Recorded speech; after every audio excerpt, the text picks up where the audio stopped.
Assalamu alaikum hurmatly Moskvadan mekendештер. Амансыздарбы? Сиздер менен кайрадан эле Москва туугандар. Бүгүн 5 апрель. Жума. Жума маарек туугандар. Бүгүн күндөрдүн эң улуу күндөрү жума, түндөрдүн эң улуу султаны Кадыр түн кечеси тосулат бүгүн. Негизи эле бүгүн бая мечитте сиздерге айта кеттим. Кадыр түн кечеси бардык мечиттерде буюрса ачык болот мечиттер, ошол жерде тосса болот. Негизи кандай намаздар окулат, кайсы маалда окулат деген суроолорго жооп бере кетели. Кадыр түн өзү шам намазы менен башталат. Шам намазынын алдынан азан айтылгандан кийин ооз ачылат, андан кийин намаз окулат. Ошону менен Кадыр түн өзү негизи башталат. Бирок негизги намаздар куфтан намаздан кийин окулат. Куфтан намазыны окуйбуз, андан кийин тарабы намазы окулат, куфтандан кийин витр намазы окулат.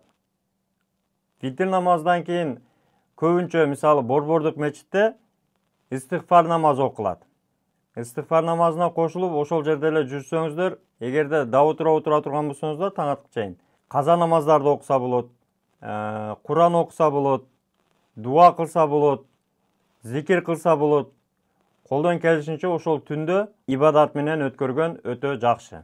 Себеби өзүңүздөр билесиздер, бул түн 1000 айга барабар түн, жылга бөлгөндө 83 жыл 4 айга барабар.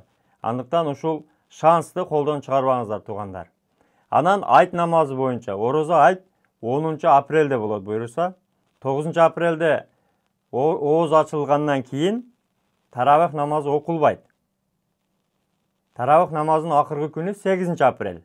9 апрель орозо бүтөт, 10 апрель айт намазы окулат, орозо айт майрамы болот. Айт намазы Москванын бардык мечиттеринде окулат туугандар. Мечиттер ачык болот. Таңкы саат 7-де айт намазы башталат. Борбордук мечитте айт намазы 7-де башталат. Бирок ошол эле учурда баягы официальная часть, расмий бөлүмү айтылып 7:30-8-дерге барып намаз окулат. Негизи бирок 7-ге келиңиздер. Анан өзгөчө айта кетчү нерсе, сөзсүз түрдө метролордун кезектер көбөйүшүнү эске алыңыздар туугандар. Адам өтө көп болот, айт намазына келгендер өтө көп болот, ошондуктан сөзсүз түрдө метронун билеттерин дагы проезди эртерээк толтуруп, туда-обратно билет ала турган болсоңуз, эки жака туда-обратно алып алыңыздар.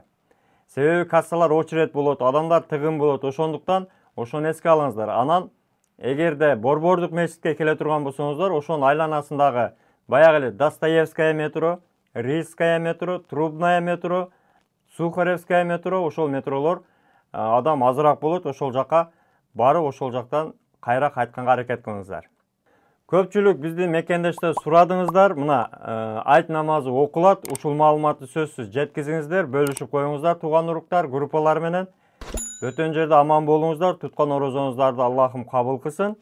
Сиздерди бүгүн түнү мечиттерде күтөбүз туугандар. Аман болуңуздар.